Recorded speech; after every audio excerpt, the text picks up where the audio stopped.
Many today are familiar with the ancient Hebrew text known as the Book of Enoch, attributed to Enoch, the great-grandfather of Noah.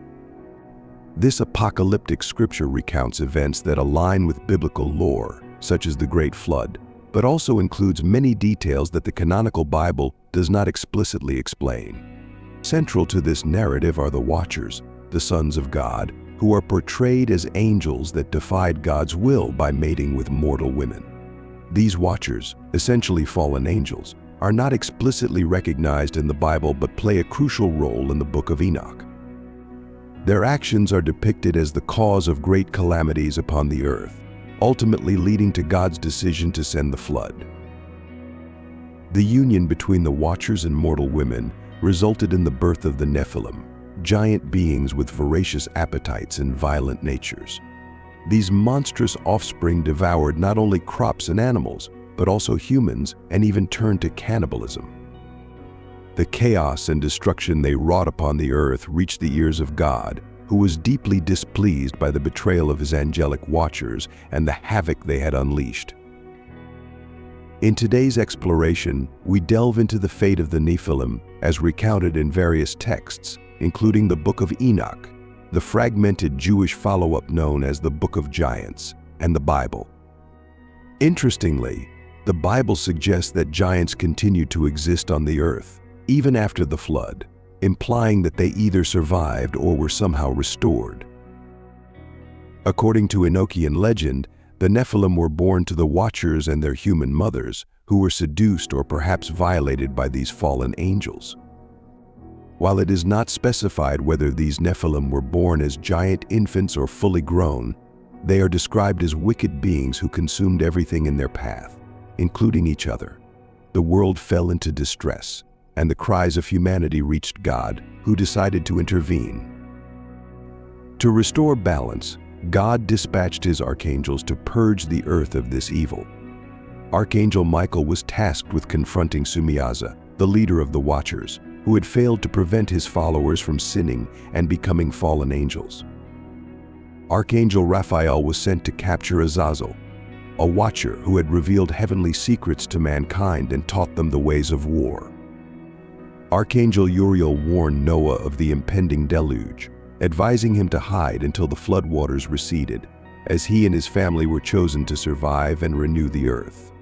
Meanwhile, Archangel Gabriel was commanded to deal with the Nephilim.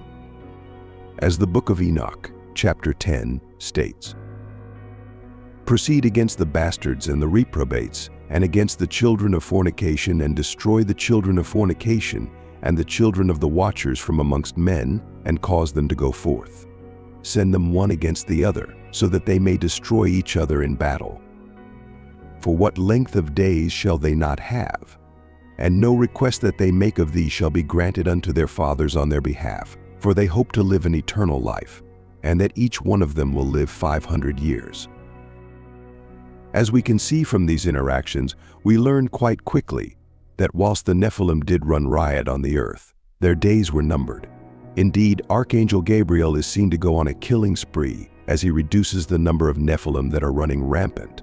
Any that he manages to miss are taken care of by the flood, which God sends to destroy all life on earth, except for Noah and his family. Now, whilst all the giants do drown in this story, we are told that their spirits survive, and that from then onwards they would be known as evil spirits that dwell on the earth. Of these spirits, God tells Enoch, and the spirits of the giants will afflict, oppress, destroy, attack, do battle, and work destruction on the earth, and cause trouble. They will take no food, but nevertheless hunger and thirst, and cause offense. And these spirits shall rise up against the children of men and against the women, because they have proceeded from them." Book of Enoch, chapter 15. So indeed, the physical giants are destroyed, and they can no longer consume the landscape of the earth. They can no longer terrorize mankind. Nor can they go about their violent rampages. For all intents and purposes, the reign of the giants ends here, but as God tells Enoch, they do remain on a spiritual plane where they can oppress, destroy, attack, and work destruction on the earth. Arguably, They are not dead at all, considering that in their spiritual form they continued the exact same behavior that they did when they were physically living.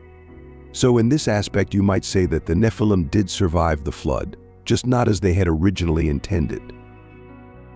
We do know why God keeps the Nephilim alive in this capacity, and that's to apparently punish mankind for their involvement with the Nephilim's production and for the events that had transpired. The men, as we learn from the Enochian legend, had fallen for the Watchers' knowledge and lapped up the secrets of heaven that the Watchers had revealed, whilst the women had allowed themselves to be seduced by the Watchers.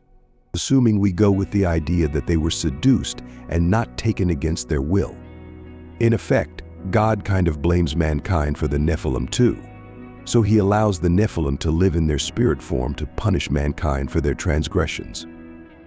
These events coincide with the apocryphal Jewish book in the Book of Giants, though of course in this story the perspective is shifted to that of the Nephilim.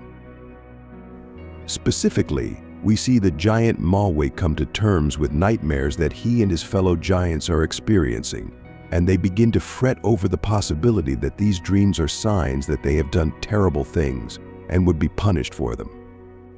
Eventually, Mawai is convinced to visit Enoch, whom they believe can interpret the dreams, which Enoch reveals is indeed a bad omen for the giants, who will pay for the carnage they have amassed and never know peace.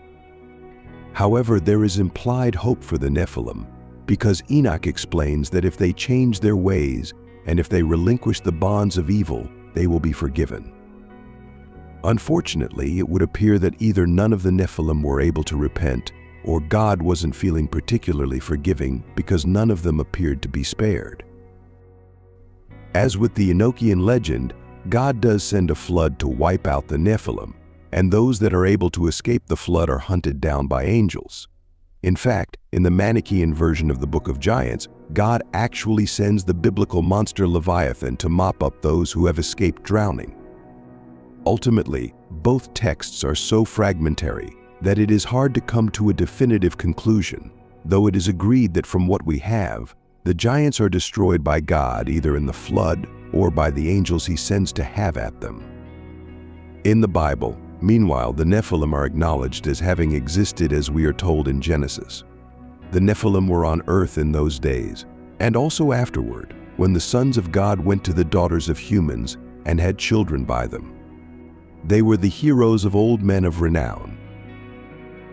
As we can see here, the Bible does not go into the detail that the Book of Enoch does with the Watchers and just how the Nephilim were created unto the world.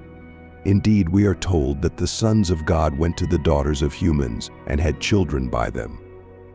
And this is closest we get to the suggestion that angels had impregnated women. That is, if we go with the idea that the sons of God are not men but actually angels. When the flood does arrive in the next chapter, the Bible does not subscribe to the idea that the Nephilim continue to exist as evil spirits on the earth. Once the flood comes, it is implied that they, amongst every other creature that didn't make it onto the ark, were destroyed in totality. We are told the waters rose and covered the mountains to a depth of more than 15 cubits. Every living thing that moved on land perished. Birds, livestock, wild animals, all the creatures that swarmed over the earth, and all mankind. Everything on dry land that had the breath of life in its nostrils died. Every living thing on the face of the earth was wiped out. People and animals, and the creatures that move along the ground and the birds were wiped from the earth. Only Noah was left and those with him in the ark. Genesis 7:20-23. So with this in mind, it should be pretty much guaranteed that we'd never see the Nephilim again, right? Well, not exactly.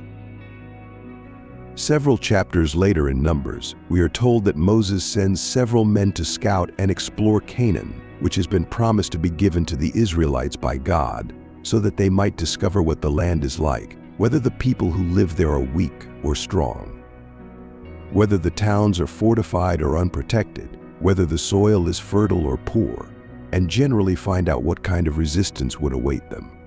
Now the scouts do go out across Canaan and learn many things. They find fruit of the land, they find milk and honey.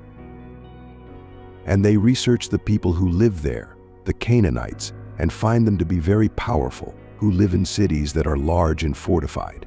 But there is one discovery they make in Canaan that they probably wish they hadn't. The Nephilim had seemingly returned. The scouts report to Moses, "We can't attack those people, they are stronger than we are." And they spread among the Israelites a bad report about the land they had explored. They said, "The land we explored devours those living in it. All the people we saw there are of great size." We saw the Nephilim there, the descendants of Anak come from the Nephilim. We seemed like grasshoppers in our own eyes, and we looked the same to them. Numbers 13, 31-33. So how could this be if the Nephilim were destroyed in the flood during the times of Noah? A simple, albeit baseless, idea is that the flood wasn't as thorough as we are led to believe, and that perhaps the Nephilim were able to navigate the turbulent waters and somehow find their way to dry land once the water levels reduced. Another similar idea is that the Nephilim, after being warned by Enoch of their fate as they are in the Book of Giants, went into hiding and were somehow able to escape the flood through either some clever ingenuity or some archaic magic. Of course, these ideas seem two-dimensional and lack any real substance that is really convincing. They're more akin to those bad Star Wars movies where somehow Palpatine returned, and likewise, somehow the Nephilim returned too. So how do we come up with a more legitimate explanation? Well, to do that, we'll need to acknowledge that perhaps these aren't the same Nephilim from the days of Noah, because all of those were indeed wiped out in the flood, but that these Nephilim are brand new, or at least more recent. If we assume that these more recent Nephilim were created the same way that the originals were, then it might be suggested that there were other fallen angels who had fallen into the same trap as the Watchers and had come down to earth to lay with mortal women. The original Watchers, according to the Enochian legend, were rounded up by the archangels and actually cast down into an underground prison thousands of miles beneath the desert known as the Duodel. These angels, according to the legends, are said to still be there now, where they undergo great suffering and torment for their open rebellion against God and for their infringement upon His rules. As the events of Numbers take place many years after the times of the Watchers, or the sons of God, it can be assumed that these were also brand new angels who fathered these Nephilim, those who evidently did not learn from the mistakes of those who came before them, or perhaps didn't know about them altogether. Another idea here is that indeed, the angels, regardless of their time of existence, did know about the folly of the Watchers, but that they were still unable to resist the temptation of mortal women. Hence why Nephilim are reported as being seen here in Canaan. But if we don't think that the angels would make the same mistake twice, there are some other ideas available, one of which causes us to challenge the idea that the sons of God, as mentioned in Genesis 6 verse 4, apply to angels or whether it applies to men. Now, if men are actually the sons of God, then men are the ones who bring forth the Nephilim by sleeping with women. But how can this be? Well, again, there's a lot of speculation here. But one idea is that when Canaan, who is Noah's son and the first Canaanite, is cursed by his father, his descendants become cursed too. The sons of Shem and Japheth, these being Canaan's brothers, and thus the nephews of Canaan, may have at some point intermingled with the daughters of Canaan, this being something of a violation in the eyes of God. Time and time again, we see God warn those apart from His covenant not to make wives out of the Canaanite women. And yet time and time again, we see many of the covenants do exactly that. These new Nephilim therefore can be seen as a direct consequence of the chosen people of Israel who have fornicated with the cursed people of Canaan, furthermore exemplifying why the two did not belong together, because together they could only create something as abominable as more Nephilim. Unfortunately, this is only a simple idea that cannot be substantiated. And it is indeed more likely that the sons of God refer to fallen angels, because man would be the son of man, this man being Adam, not God. This brings me to the final idea I have on this account from Numbers 13, the idea that the scouts hadn't seen Nephilim at all, but either mistook some of the tall men of Canaan for giants or had been so afraid about invading Canaan with its reinforced cities, strong fortifications, and powerful men, that they made the whole thing up to dissuade Moses from agreeing with Caleb, who wanted to go up into Canaan and take the land by force. You'll notice that Numbers tell us that the scouts spread a bad report, which implies that whatever he told Moses was either a misinterpretation down to sheer ignorance or a complete fabrication made out of fear for the Canaanites. The idea that the scouts were fearful of the Canaanites, leading them to make up the report about the Nephilim, can be legitimized by the fact that the scout does declare to Moses that they cannot attack the Canaanites because he believed they were so much stronger than them. On the other hand, the idea that the scout had simply misinterpreted what he saw can also be legitimized by the scout's report that the descendants of Anak had come from the Nephilim and that these were the giants he was supposedly seeing. Anak, a word believed to mean giant in Hebrew, was also a minor character in the Bible and is named as being the progenitor of the Anakites, or the Anakim, these being the people who inhabited Canaan before the arrival of the Israelites. Of course, this just leaves us with more questions. How did these Anakim come into existence? How tall were they? Were they as big and ferocious as their Nephilim forefathers, or were they smaller and more docile?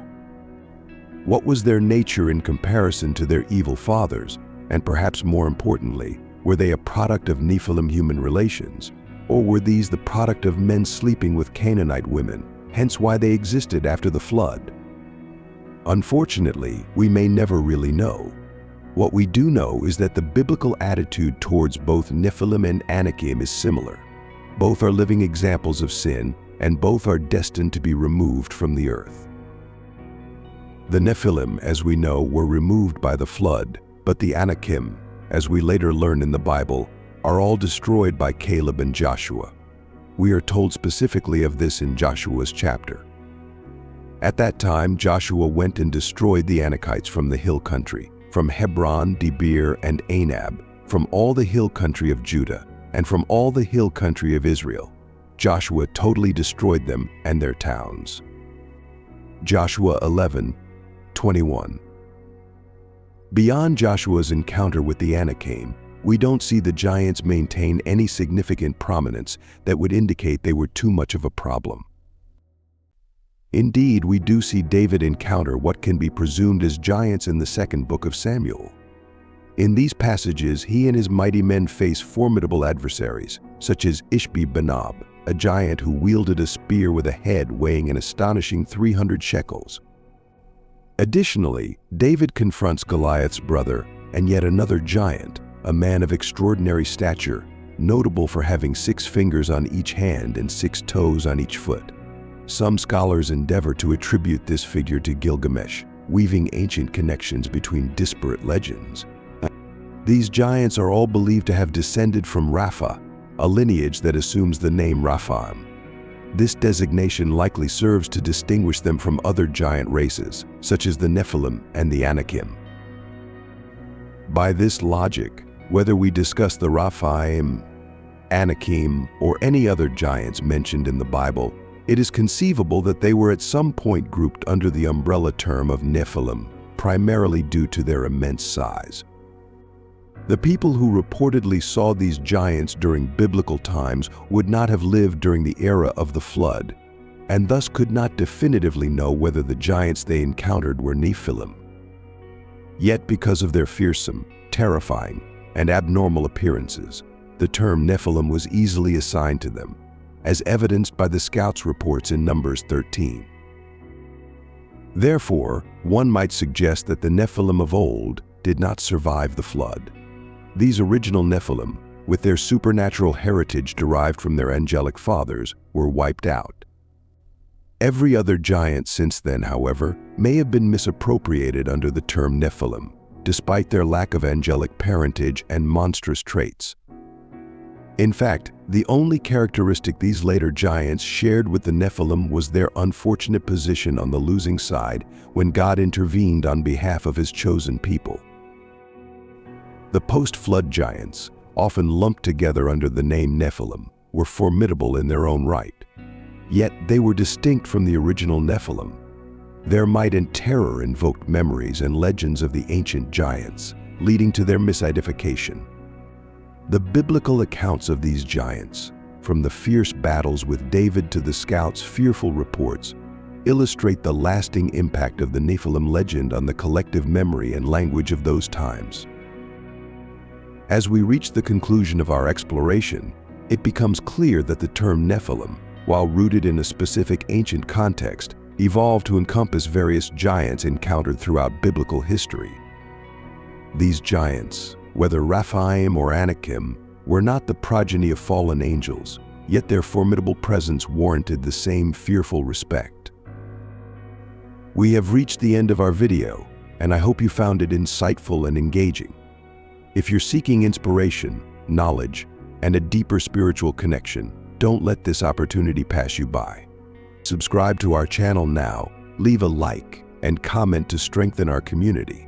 And if you wish to support us in continuing to share religious stories that touch hearts, consider becoming a channel member. Together, we can make a difference and strengthen our spiritual journey. God bless you.